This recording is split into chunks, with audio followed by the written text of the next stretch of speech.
이렇게 하는 것보다는 이제 우리가 성경에 좀 도전을 받는 그런 말씀을 함께 나누면서 북한 성도들을 위해서 우리 함께 기도하는 그런 시간을 가졌으면 좋겠습니다. 로마서 15장 우리 한번 보시죠.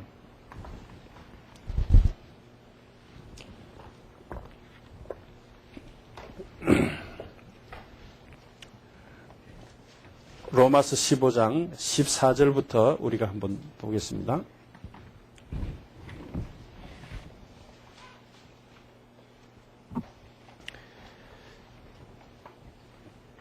우리 한 절씩 나눠서 읽겠습니다. 내 형제들아, 너희가 스스로 선함이 가득하고 모든 지식이 차서 능히 서로 권하는 자임을 나도 확신하노라.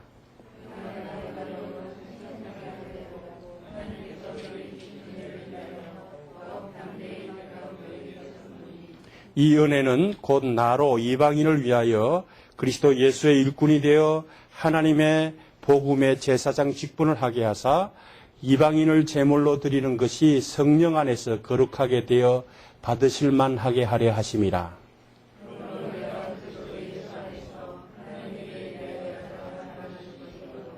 그리스도께서 이방인들을 순종하게 하기 위하여 나를 통하여 역사하신 것 외에는 내가 감히 말하지 아니하노라. 그 일은 말과 행위로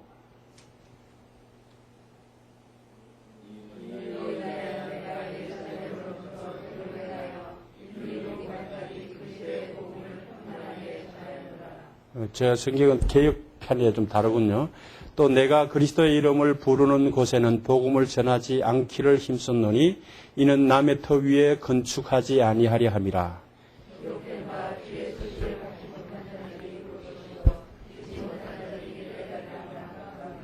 아멘. 오늘 이게 보면 우리가 예수를 믿는 것이 참 축복입니다. 예수 믿는 것이 축복인데 예수 믿는 것이 축복이라는 것을 우리가 어떻게 알죠? 요한복음 1장 12절에 보면 영접하는 자 곧 그 이름을 믿는 자에게는 뭐라 그랬습니까? 하나님의 자녀가 되는 권세를 주셨다 그랬어요. 자, 하나님의 자녀가 되는 권세, 영접하는 자 곧 그 이름을 믿는 자에게는 하나님의 자녀가 되는 권세를 주셨습니다. 여러분, 하나님의 자녀의 권세가 뭘까요? 여러 가지가 있잖아요. 우리가 신학적으로, 그죠? 여러 가지가 있습니다. 그러나 저는 그 중에서 하나가 뭔가 하면 요한복음 10장 27절에 보면 양과 염소에 비유해서 내 양은 내 음성을 들으며 나는 저희를 알며 저희는 나를 따른다 그랬어요. 이 말씀 알죠? 그죠? 양과 염소에 비유해요. 양은 목자를 알고 목자는 양을 안다는 거예요. 그리고 목자는 양을 알 뿐만 아니라 양은 목자의 음성을 듣고 따른다는 거예요. 이게 중요해요. 음성을 듣고 따라야 그 양이지 음성만 듣고 따르지 않으면 양이 아니라는 거예요. 오늘 우리가 하나님의 백성이라면 특권이 뭐예요? 하나님의 음성을 들을 줄 알아야 돼요. 아멘? 네. 하나님의 음성을 들을 줄 알아야 돼요. 여러분들 성경 공부를 하는 목적이 뭐예요? 신학적으로 지식이 많아지기 위해서가 아니에요. 성경을 깊이 알다 보면 하나님의 뜻이 어떤 것인지 발견해야 돼요. 하나님의 뜻을 발견하고 그 뜻을 따라 행동하는 것이 그리스도인들의 특징이에요. 그런데 오늘 많은 사람들은 하나님의 뜻을 발견하는 데까지만 나가지 그 뜻에 순종하는 자리까지는 나가지 않는다는 거예요. 그래서 행동하는 신앙인이 필요하다라고 말을 많이 하잖아요. 그죠?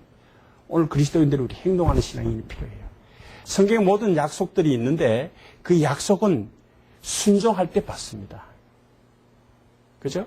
그래야 약속은 순종할 때 받는 것이지 순종하지 않으면 하나님의 온갖 축복이 온갖 약속이 나하고 상관이 없는 거예요. 그래서 오늘 하나님의 자녀된 특징 중에 특권은 이 하나님의 말씀을 듣고 순종하는 거예요. 자, 그러면 하나님의 말씀의 핵심이 뭘까요? 여러 가지 말씀이 있는데 가장 귀한 말씀은 뭐라고 생각합니까? 하여튼 목사님들마다 자기의 전공에 따라서 다 주장할 줄 모르지만은 주님이 제일 마지막에 뭐라고 하셨죠? 모든 족속을 제자 삼으라는 거죠.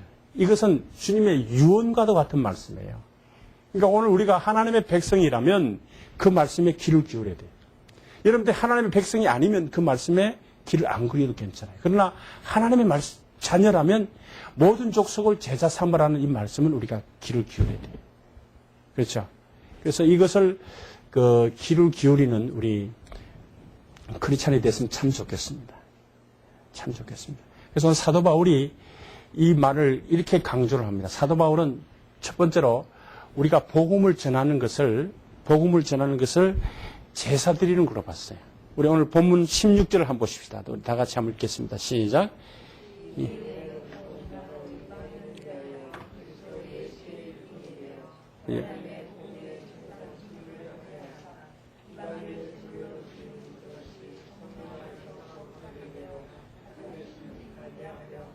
이게 복음의 제사장이란 말이 나오죠? 복음의 제사장. 여러분들, 바울은 복음을 전하는 것을 하나님 앞에 제사 지내는 것으로 생각했는데, 이방인이라는 말이 나오는데, 이방인은 하나님을 모르는 사람들을 말하고, 또 하나님과 원수된 자를 의미합니다. 근데 이들을 위해서 우리가 하나님 앞에 제사를 드려야 되는데, 제사에는 뭐가 필요하죠?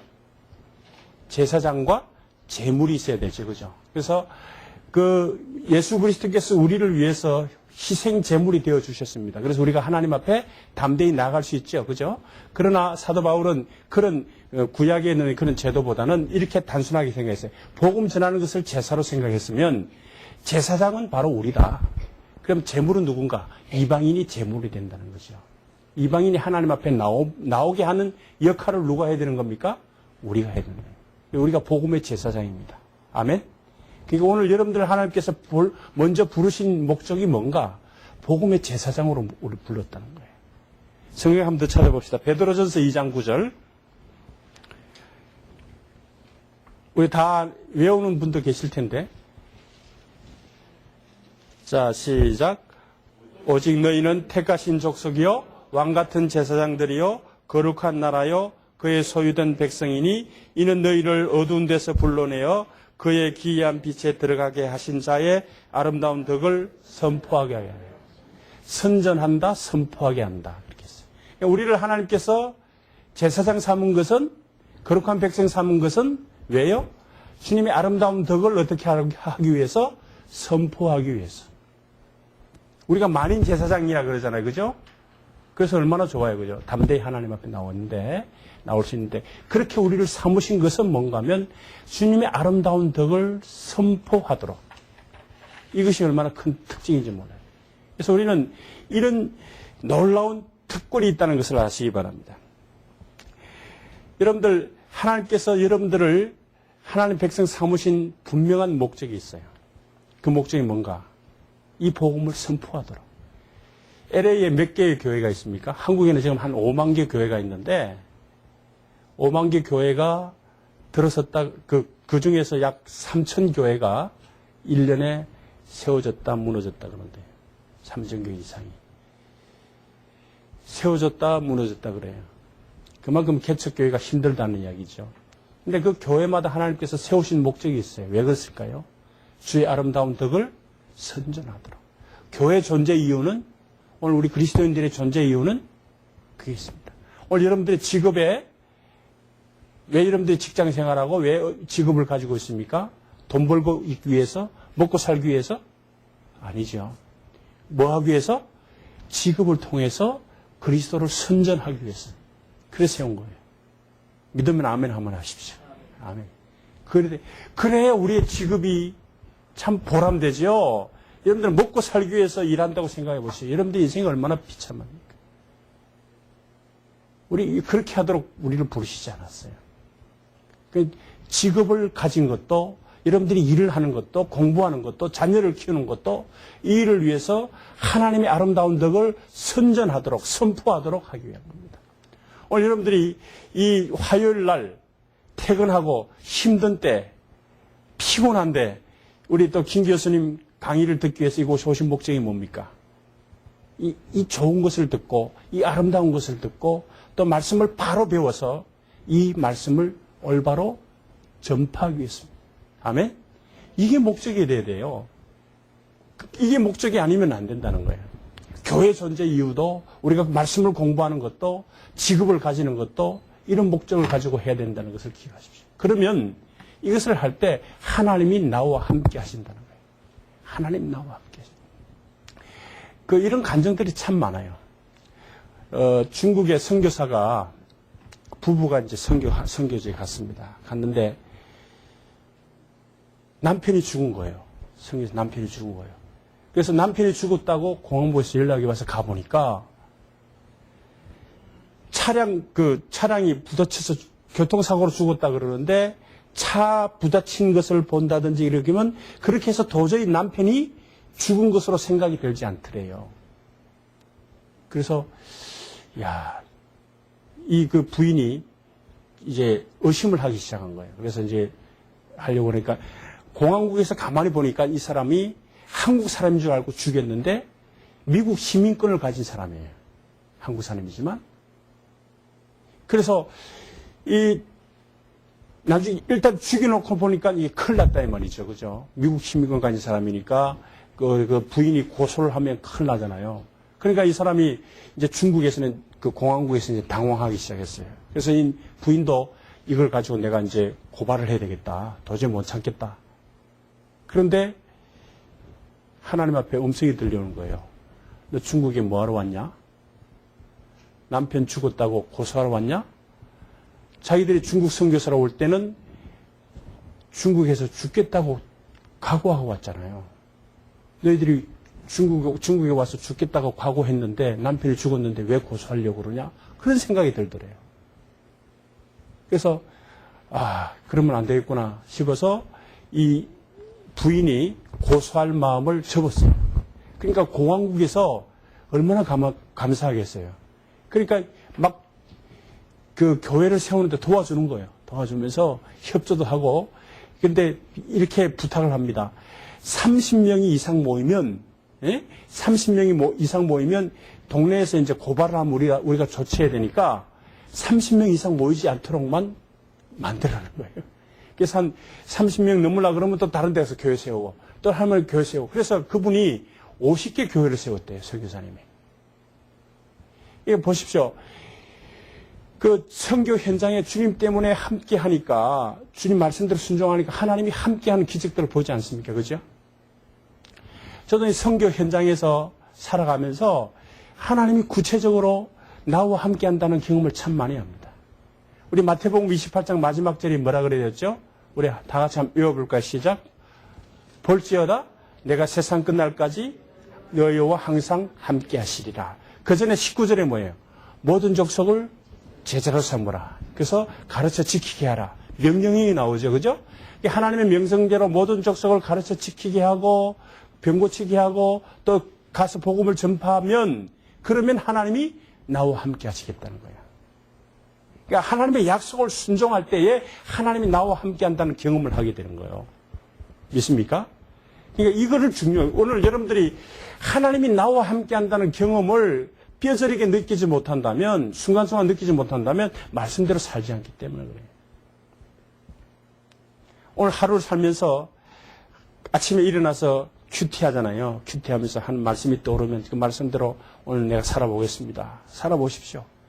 하나님이 살아계심을 얼마나 많이 느끼는지 모릅니다. 근데 그거 없이 살면 하나님이 계신지 안 계신지. 그렇게 사는 사람들은 하나님이 두려워요. 왜냐하면 순간순간 역사하시거든요. 역사는. 그런 경험들이 참 많습니다. 여러분들 그런 경험에 대가가 되시길 바랍니다. 하나님 나와 함께 하시는 경험. 그러니까 우리가 말씀에 순종할 때 그렇다고 여러분들이 다 선교사로 나가는 그 말은 아니에요. 여러분들의 삶의 현장에서 복음 전도자로서의 삶을 살면 내가 이 직업을 가지고 주의 영광을 위해서 살겠다고 그런 마음을 가지면 하나님이 함께 하신 것을 넉넉하게 체험한다는 거예요.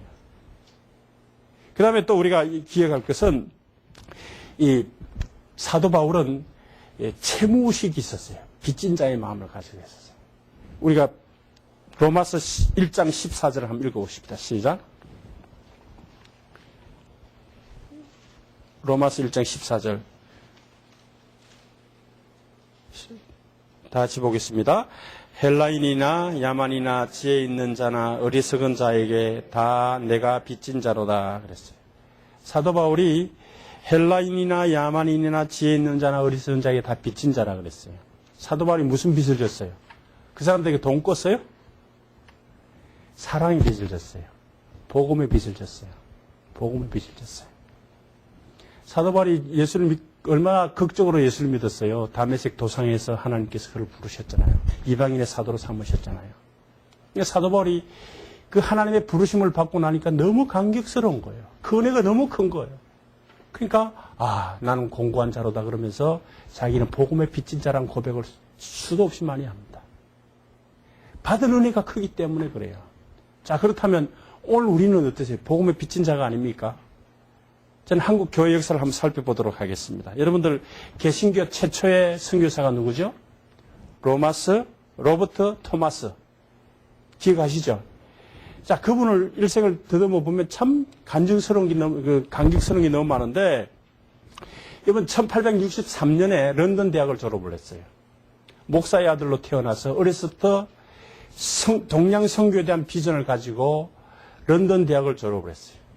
그 부인 캐롤라인 카프리와 같은 대학 출신이에요. 졸업을 했어요. 결혼을 했어요. 동양 선교를 위해서 중국 땅에 도착했습니다. 도착을 했는데 얼마 안 있다 보니까 미국에서 오신 선교사 부인이 죽었다는 것을 소식을 접합니다.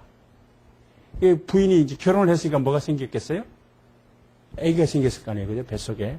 근데 그 소식을 듣고 충격을 받아서 유산을 당합니다.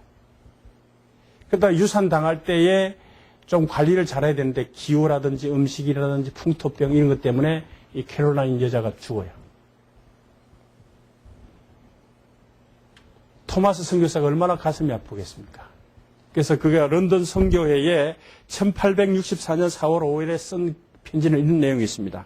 제가 영국을 떠나 여기서 처음 쓰는 편지가 이런 슬픈 소식이 될 줄 몰랐습니다. 내 사랑하는 아내 캐롤라인이 지난달 3월 24일에 세상을 떠나고 말았습니다. 그로 인해 저는 완전히 힘을 잃고 말았습니다. 실질적으로 쓴 편지 내용이에요.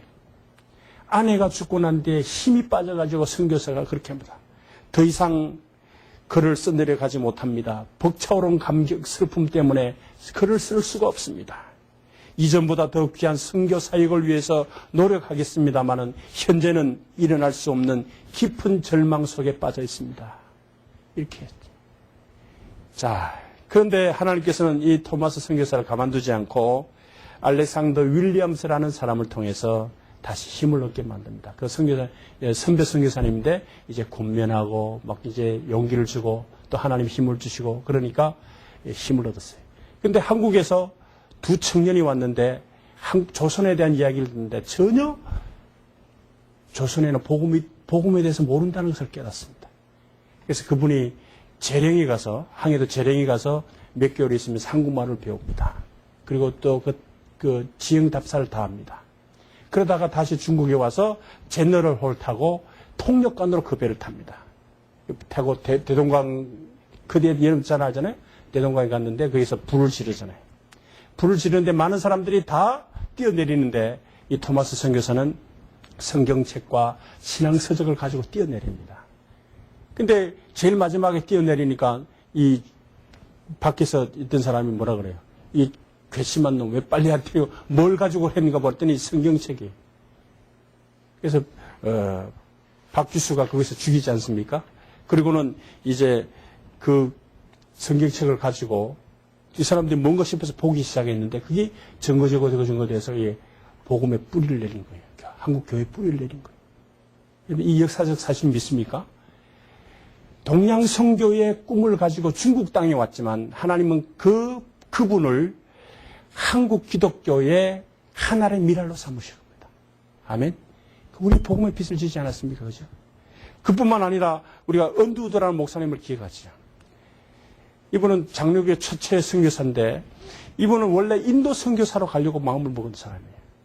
그래서 인도 말을 능숙하게 할 정도로 준비를 했습니다. 그런데 어느 날 1883년 알버트 목사님이 그 신학교 학생들 모임에 이런 이야기를 합니다. 조선에 작년에 문호가 개방되었습니다. 지금 조선은 1300만 명이나 되는 사람들이 복음이 무엇인지 모른 채 가난과 질병으로 죽어가고 있습니다. 우리는 지난 1년 동안 아무것도 한 일이 없습니다. 라고 말해요. 거기에서 조선이라는 단어를 처음 듣습니다. 조선이 어딘가? 1300명이라는 사람이 죽어가고 있구나. 복음을 모른 채.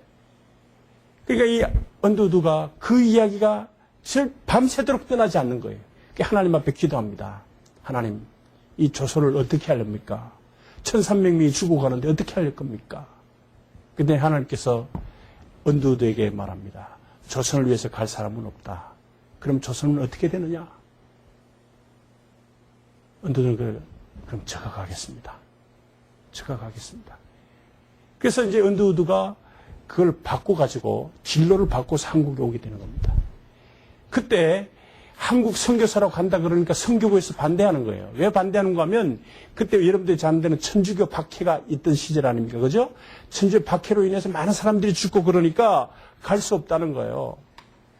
그때 언더우드를 비롯해서 선교부 총무 목사님이 그렇게 말합니다. 박해가 심하다고 상황이 어렵다고 우리는 선교를 포기할 수가 없습니다. 그리스도인들에게는 핍박은 축복입니다. 그래서 한국에 왔어요. 그분이 조선이라는 말 듣고 한국에 관심을 가지지 않고 이 땅에 오지 않았다면 어떻게 됐을까요? 또 한 사람을 소개합니다. 한부선 선교사입니다. 이분은 제가 대학 때 영어 성경을 배웠어요. 한국말을 참 잘해요. 왜 잘하는가 공부를 해봤더니 깨달아지더라고요. 이분의 아버님이 한 위럼 선교사님입니다. 윌리엄 헌터. 이분은 브루스 헌터인데 윌리엄 헌터 아버지 따라 한국에 왔어요. 한국에 왔는데 이 한부선 선교사님이 2살이 되기 전, 2돌이 되기 전에 어머니가 돌아가셨습니다. 어머니 없이 한국 땅에서 사는 거예요. 물론 재혼을 했지만은 나중에 자 선교사 자녀로서 얼마나 많은 핍박을 받았겠어요. 코쟁이라고 놀리고 뭐 얼마나 자기를 괴롭힌 줄 몰라요. 한국 사람들이. 원래 한국 사람들이 그런 면이 있잖아요. 그죠? 그 학교에서 왕따 시키고 뭐 그런 걸 좀 잘하는 게 어떤 면에서 한국이 그런 면들이 있는데 정도 많지만 정들기 전까지는 그런 부분들이 좀 많이 있어요. 이분들이 말할 수 없는 고통을 받았어요. 그러나 그 아버지 밑에서 한국을 사랑하는 마음을 가졌기 때문에 한국인들이 자기를 괴롭히는 건 어렸을 때 아무렇지 않게 생각했어요. 이 친구가 이제 고등학교 2학년이 지나고 고3이 되려고 그러니까 더 이상 한국에서 그 당시만 해도 교육시설이 발달되지 않기 때문에 미국으로 공부를 시켰어요. 근데 아버지가 가기 전에 보자기에 뭘 싸주면서 연안부두에서 이제 보냅니다. 그때는 이제 배로 미국까지 와야 되기 때문에 한 45일 걸리잖아요. 이거 절대로 뱃속에서 펴지 말고 네가 미국 땅에 도착하면 그것을 보자기를 열어보라. 그랬더니 아버지가 이제 모처럼 졌으니까 학비도 좀 보태주고 뭐 그렇게 할 줄 알았는데 가서 열어보니까 아버지가 그린 태극기가 있고 편지가 있어요. 그 편지 내용에는 윌리엄 헌트가 윌리엄 브루스한테 이렇게 합니다. 너는 미국에 있으면서 절대로 한국을 잊어서는 안 된다. 너는 절대로 한국을 잊어서는 안 된다. 그래서 이분이 아버지가 그려준 태극기를 액자에 담아가지고 그 공부하는 대학과 대학원에 기숙사에 그걸 붙여놓았어요. 걸어놨어요. 걸어놓고 태극기를 보면서 한국을 위해서 기도했어요. 이분이 프리스톤 신학, 그때 자유화, 자경화 되기 전이거든요. 거기서 공부를 참 잘했어요. 히브리어도 잘하고 헬라어도 잘했어요. 매친이라든지 그 다음에 그 반티라든지 그분들이 이제 공부할 그 교수로 있을 때니까 그분들이 이제 공부를 잘하니까 학교 신학교 교수로 남아다 그랬더니 이런 지하에 거절을 했어요. 나는 한국에 가야 한다. 저는 한국에 가야 합니다. 모든 조건을 미국에서 좋은 조건을 저버리고 한국에 왔어요. 한국에 와서 정말 열심을 다해서 한국을 선교를 했는데 그분이 대표적인 게 뭔가 하면 신사참배를 한국 총회에서 결의를 했어요. 그때 아무도 반대를 안 할 때에 이분이 뒤에서 손들고 이거는 하나님 앞에서 잘못된 겁니다. 그걸 해서 일본에 감옥에 갇힌 사람이에요. 자, 이런 분들의 희생이 없었다면 어떻게 됐을까요? 저는 요즘은 자주 못 갑니다만은 양화진에 보면 마포에 양화진에 선교사들 무덤 있죠. 그 무덤에 보면 참 우리가 고개가 숙여질 때가 참 많아요. 헐버트라는 선교사는 이렇게 그 묘비에 쓰여졌습니다. 한국인보다 한국을 더 사랑했고 자신의 조국보다 한국을 위해 헌신했던 빅토리아 풍의 신사. 그 다음에 캠벨이라는 사람은 나는 내가 조선에서 헌신했으니 조선에서 죽는 것이 마땅하다. 그 자기 유해를 자기 땅으로 보내지 않고 조선에서 묵게 해달라고 그랬어요. 그다음에 여러분들이 잘 아실 거예요. 캔드릭이라는 사람은 내게 줄 수 있는 1000번의 생명이 있다면 나는 그 1000번의 삶을 한국을 위해 바치겠다 그랬어요. 여러분들 1000번의 생명이 있다면 그 1000번의 삶을 한국을 위해서 바치겠다는 거예요. 저는 한국 교회가 이렇게 성장하게 된 데는 하나님께서 특별히 한국을 사랑해서 정말 훌륭한 선교사님들을 많이 보내주셨다고 믿습니다. 아멘? 그렇잖아요. 정말 시시한 선교사님들이 왔다면 한국이 이렇게 부흥하지 않았을 거예요. 저는 그렇게 믿습니다. 자, 세계 도처에 가면 한국인들이 모이는 곳에는 교회를 세워요. 일본 사람들은 회사를 세우고 중국 사람들은 식당을 만드는데 한국 사람들은 가는 곳곳마다 교회를 세워요. 한국에 지금 10만 명의 선교사가 있습니다. 5만의 교회인데 10만의 선교사가 있습니다. 이것은 이 땅에 오신 선교사님들의 영향이 크다고 봅니다. 아멘? 네. 이런 축복이에요. 그렇다면 우리가 이런 복음의 빚을 졌는데 이것을 우리가 가만히 있으면 안 돼요. 특별히 우리가 북한에 빚을 졌어요. 북한 교회에. 그 다음에 그 당시에만 하더라도 북한 교회는 남한 교회의 3배가 됐습니다. 그때 북한에 있는 신앙의 북한에 있는 성도들이 남한에 넘어와서 교회를 세운 대표적인 교회가 어떤 교회예요? 영락교회, 충현교회. 이런 교회에서 월남한 사람들이 정말 열심을 가지고 믿음 생활을 했기 때문에 교회가 부흥된 거예요. 그렇다면 이제 그 후손들이 넘어오지 못해서 복음을 듣지 못하는 그들에게 우리가 빚진 자의 마음을 가지지 않는다면 하나님 앞에서 우리가 어떻게 될 것인가 하는 생각을 합니다. 여러분들이 복음의 빚진 자의 의식 꼭 가져야 됩니다. 사도 바울만은 아니잖아요. 그죠? 그래서 저도 우리 김 목사님도 그런 이야기를 많이 합니다만은 저희들도 이제 부모로부터 저희 부모님이 참 신앙이 좋으세요. 참 신앙이 좋으세요. 극적으로 예수를 믿고 정말 기도 많이 하시는 그런 아버님이 장로님이셨는데 그분의 기도빨 때문에 저희 자녀들이 살아가는 것 같아요. 자, 그렇다면 저는 가만히 생각합니다. 나는 내 자녀들을 위해서 얼마나 기도했는가. 나도 이 빚을 졌다는 생각을 가지면서 이 선교사로 헌신하면서 그런 계획을 갖고. 그러니까 제 헌신 때문에 자손들이 하나님 앞에 축복받지 않겠는가.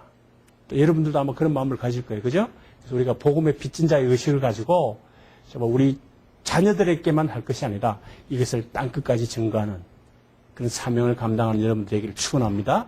예.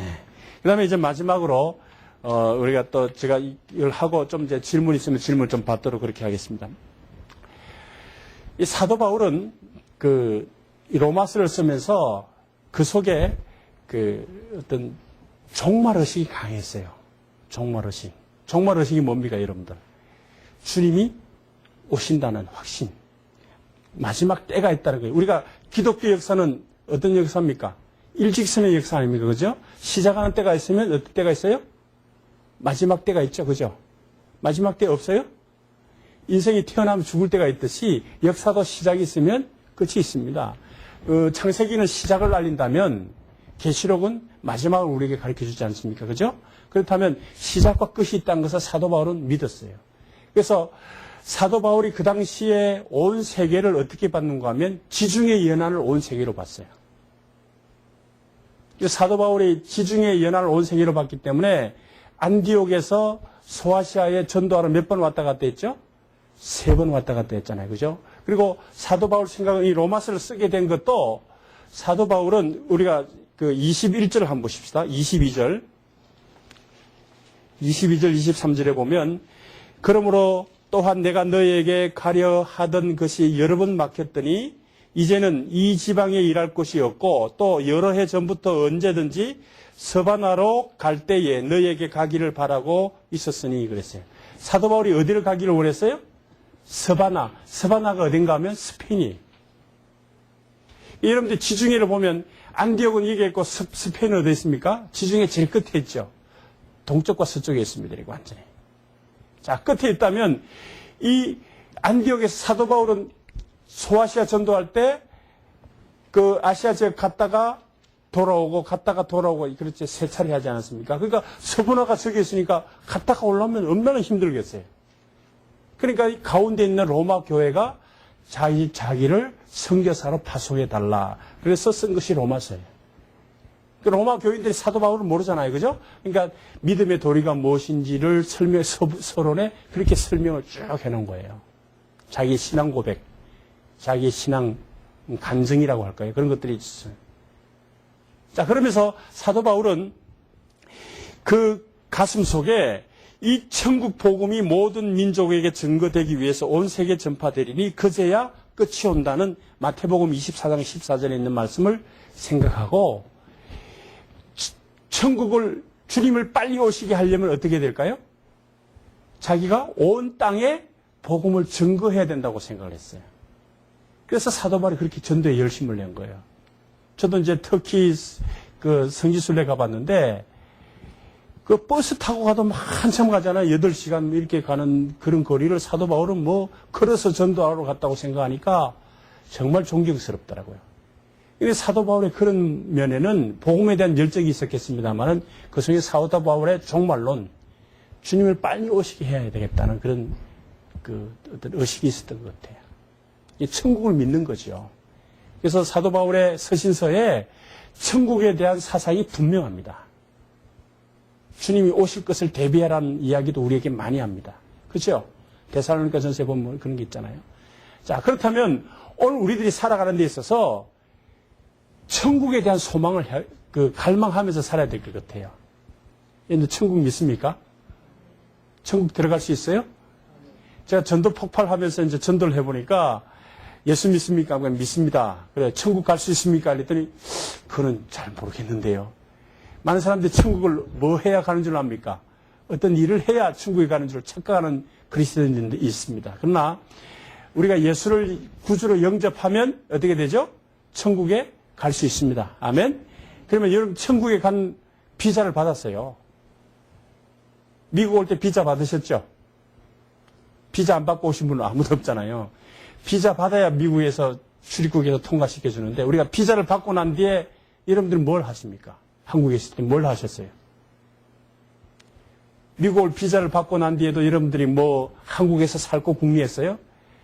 아마 저도 그랬습니다만 우리 집 사람도 제가 이제 유학 올 때 미국 온다 그러니까 그 결혼 때 뭐 받은 선물이라든지 뭐 좋은 것들 막 버리더라고요. 왜? 어디 가니까? 미국 가면 쓸모없는 것들이 많잖아요. 막 버리더라고요. 미국 갈 수 준비한다고. 자, 오늘 우리가 천국 갈 비자를 받았어요. 그렇다면 천국 갈 준비를 해야 되지 않겠어요? 천국 갈 준비가 뭘까요? 아무것도 하지 말고 그냥 주님 오시기를 기다리고 그게 아니라 주님 오실 때 주님이 뭐라고 하면 우리 더 열심히 살아야 돼요. 더 열심히 복음을 증거해야 돼요. 더 열심히 여러분들의 삶의 현장에서 그리스도인을 나타내야 돼요. 이것이 우리의 자세입니다. 천국 간다고 그냥 손 놓고 그 옛날에 그 이장님이죠? 이장님 그 때문에 모여서 그 뭐라 그랬죠, 그때? 예, 다가올 미래를 대비하라. 그 무리들은 뭐 아무것도 안 하고 그냥 뭐 학교도 안 가고 그러는데 우리는 그게 아니고 천국을 소망하면서 천국의 상급을 위해서 이 땅에서 일해야 됩니다. 사도 바울은 분명히 이야기했어요. 상급에 대한 이야기도 고린도전서에 분명히 하고 있죠. 천국에 상급이 있다. 농부와 군인과 경주하는 자에 비유하면서 분명히 사도 바울은 이야기를 하고 있습니다. 그 말 속에는 사도 바울은 천국에 대한 분명한 확신이 있고 이 천국에 대한 상급을 받기 위해서는 우리가 마치 경주하는 자처럼 군인처럼 그렇게 우리의 삶을 달려가야 된다는 것을 분명히 하고 있습니다. 그렇다면 오늘 이 시대에 우리가 여러분들 이민 와서 미국에 사시면서 여러 가지 좋은 점이 미국이 참 좋잖아요. 좋으니까 현실에 너무 안주하고 있지는 않는가 한번 생각을 해보십시오. 오늘 우리의 본향은 천국입니다. 천국을 우리가 소망해야 돼요. 요즘 경기가 어려우니까 그 달라스의 그 세대주의 신학자들이 지금 천국 대한 설교를 많이 한대요. 재림에 대한 설교를 많이 한대요. 그 설교들이 막 쏟아져 나온다 그래요. 우리가 어렵다고 어려울 때만 천국을 찾는 게 아니고 지금 이 시대에 정말 주님이 오늘 밤이라도 우리를 부르신다면 우리는 가야 돼요. 안 갈 사람이 아무도 없잖아요. 그렇다면 주님이 오실 때를 대비해서 우리가 주님이 오실 것을 준비할 때 우리가 가져야 할 삶의 자세는 뭔가 이 복음을 땅끝까지 복음을 전해야 됩니다. 근데 지금 복음이 많이 증거됐어요. 선교사가 안 들어간 나라 거의 없는데 딱 하나 막힌 데가 어디죠? 북한이에요. 북한인데 하나님께서 이 북한을 열어둘 줄 믿습니다. 지금 우리가 옛날에는 중국이 철회장막 아닙니까? 그죠? 근데 중국은 지금 복음의 역사가 얼마나 크게 일어난 줄 몰라요. 지금 중국의 기독교인들이 약 1억 3천에서 5천까지 내다봅니다. 여러분들 중국 인구의 지금 몇 프로예요, 그게? 중국의 변화가 얼마나 빨리 나죠. 중국 교회 지도자들이 종종 저희들과 대화하면서 이렇게 이야기합니다. 한국에 선교사가 10만이라면 저희들은 선교사 100만 명을 보내겠습니다. 그 너희들이 무슨 배짱으로 그러냐 그랬더니 우리 합니다. 우리 인구를 보십시오. 우리가 1억 3천 명, 1억 3천 중에 100만은 적지 않습니까? 그런 얘기. 지난번에 서찬성 있잖아요. 서찬성, 사천성, 지진이 일어났을 때 그것은 중국 사람들에게 큰 충격이었답니다. 왜냐하면 이 서찬성이 불교의 핵심 도시고, 그 다음에 거기서 핵무기를 개발하는 곳이었어요. 근데 이게 무너졌으니까 그 사람들의 자존심이 무너진 거고, 그 사람들의 긍지가 무너진 거예요. 근데 하나님께서 하시는 역사가 오묘합니다. 무너지니까 세계에 흩어져 있는 기독교 단체들이 가서 복구 작업을 해주는 거예요. 근데 후진타오나 많은 중국의 지도자들이 그걸 봤어요. 그 불교 영역에서 많은 불교인들은 그 행동에 좀 느린데 기독교인들이 아주 자기 일처럼 막 하니까 후진타오가 올해 초에 공산당 선언에서 이런 이야기를 했습니다. 종교가 때로는 이 종교는 기독교를 말합니다. 때로는 국민에게 위안을 주고 국민에게 희망을 주고 국민에게 복을 가져다 준다. 기독교를 어느 정도 인정하잖아요. 부인이 기독교인이라는 말이 있어요. 지금 복음의 물결이 지금 한국에서 중국으로 넘어가고 있는 상태예요. 이제 얼마 남지 않았어요. 하나님은 분명히 우리가 하지 않으면 다른 사람을 통해서 그 일을 하고야 마십니다. 아멘? 그러니까 중국이 지금 마지막 그 회교권하고 전쟁인데 지금 회교권들이 얼마나 크게 일어나는지 몰라요. 한국에 이번에 인천에서 그 아시안 게임을 유치했잖아요. 그죠? 아시안 게임을 유치하면서 그 회교권들이 표가 있으니까 그 사람들이 뭘 했는가 하면 표를 주면 인천에 그 회교 선교센터를 주겠다 그랬어요. 그 땅 부지를 줬어요. 그래서 지금 그 인천에서 기독교인들 데모하고 난리가 났습니다. 회교권이 한국에 들어와가지고 젊은 여자들한테 공격을 하라는 거예요. 회교권 남자들이 돈 많고 잘생긴 사람들 많잖아요. 한국 여자들 결혼하고 빨리 이혼하고 다른 여자하고 결혼하고 그래서 일부 다처주의니까 그래서 공략을 해나가요. 이제 해교가 지금까지 굉장히 많은 속도로 포교를 했어요. 그러나 기독교는 지금 정체는 아니지만 그 속도에 비하면 해교에 비하면 그 성장 속도가 느립니다. 중국이나 몇몇 나라만 성장하지 다른 데는 후퇴하잖아요. 그래서 이 무슨 스탄은 회교권인데 그 회교권이 중국 사람들에게는 좀 관대해요. 투르크메니스탄이라는 나라는 어떤 면에서 북한보다 더 폐쇄적인 나라지만 중국 사람들에게 비자를 없이 오라 그런대요. 그러니까 이분들이 중국 사람들이 100만 명의 선교사를 보내겠다는 것은 그냥 한 이야기가 아니잖아요. 그래서 우리가 볼 때 이것이 복음의 열기가 복음의 그 핵심이 중국으로 넘어가면 어떡하나. 물론 하나님께서 하시는 일인데 그걸 우리가 막을 수가 없잖아요. 그죠? 그러나 우리의 때가 얼마 남지 않았다면 이때 우리가 최선을 다하자는 거죠. 우리가 안 하면 다른 사람을 통해서 하십니다. 우리 하나님 절대 손해보는 분 아니에요. 절대 손해. 제가 이 목회 생활도 하고 선교사 생활도 해보니까 그렇더라고요. 우리가 안 하면 하나님 다른 사람을 통해서 그 일을 하고요 맙니다. 어떤 교회가 안 하면 다른 교회를 통해서 그 일을 하게 하고요. 우리에게 기회를 줬는데 우리가 그 일을 사용하지 않으면 두 가지 방법입니다. 하나님은 때려서 그 사람을 깨우쳐서 그 일을 하게 하든지, 예? 아니면 그 기회를 다른 사람에게 줍니다. 신학교에 가보니까 얻어맞고 신학교 온 사람들이 참 많더라고요.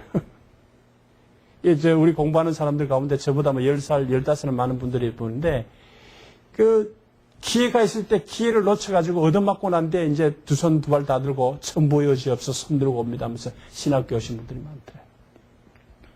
오늘 그래요. 그러니까 여러분들은 이제 그렇다고 여러분들에게 제가 겁을 주는 말은 아니고, 오늘 우리가 이 말씀을 들으면서 우리가 하나님의 자녀라면 이 말씀을 듣고 어떻게 되죠? 행동에 따라야 된다. 제가 한마디만 하고 마칠게요. 리고렌 목사님 알잖아요. 그죠? 세들백 교회. 그 교회 크다고 이야기한 것이 아니고, 리고렌 목사님 아버님도 목사님이셨대요. 그래서 암으로 돌아가시기 전에 그 부인이 이제 간호를 했는데, 고통스러워하고 힘들어할 때 부인이 그런 이야기를 했대요. 아버님, 우리가 뭘 해드릴까요? 그랬더니, 한 명이라도 더 구원해야 돼. 한 영혼이라도 더 구원해야 돼. 그 이야기를 했대요. 그 이야기를 수도 없이 들었대요. 고통스러워할 때마다 가서, 아버님, 저희들이 뭘 해드릴까요? 그러면 자신을 위해서 물을 달라, 마취제를 여달라, 무통제를 달라, 그게 아니고, 한 명이라도, 생명이 있을 때 한 명이라도 더 구원해야 돼요. 그랬대요. 그분이 지금 에이즈 환자를 위해서, 중국의 미종조 정독을 위해서 많이 선교한다는 이야기를 듣지 않습니까? 그죠? 들었죠, 여러분들도? 그 아버지의 말씀을 들은 며느리가 그 말을 거역할 수가 있겠어요? 절대로 그럴 수 없다고 봅니다. 오늘 주님의 마지막 음성이 뭡니까? 모든 족속을 제자 삼으라는 말씀. 모든 족속. 주님의 관심은 복음 전하는 데 있습니다. 디모데전서 2장 4절에 보면 주님의 소원은 모든 사람들이 구원받는 것이라 그랬어요. 우리 주님의 소원이에요. 우리 주님의 소원이에요. 우리 주님의 마지막 부탁이에요. 주님께서 부활하신 이후에 11번 말씀하셨는데 그 중에 7번은 복음을 전하는 마지막 때 복음을 전하는 말씀드렸어요. 이런 걸 우리가 보면서 정말 주님의 마지막 명령이 이것인데 우리가 어떻게 할 것인가. 세계 정세를 보면서 정말 마지막 때가 얼마 남지 않았는데 여러분들이 이 복음 전도에 함께 동참하면서 함께 뜻을 모으면서 그리스도의 뜻을 이루어가는 여러분들 되기를 축원합니다. 우리 한번 찬송 한 장 부르고 기도 한번 했으면 좋겠어요. 기도 한번 하십시다. 같이. 반주하시는 분 없죠? 반주할 수 있는 분. 예, 반주 좀 한번 해주셔서 우리 찬송 교회니까 찬송해도 잡아갈 수는 없잖아요. 저는 선교지를 많이 돌다 보니까 선교지에서는 이렇게 찬송을 못할 때가 참 많아요. 여러분들이 찬송한다는 것이 얼마나 큰 축복이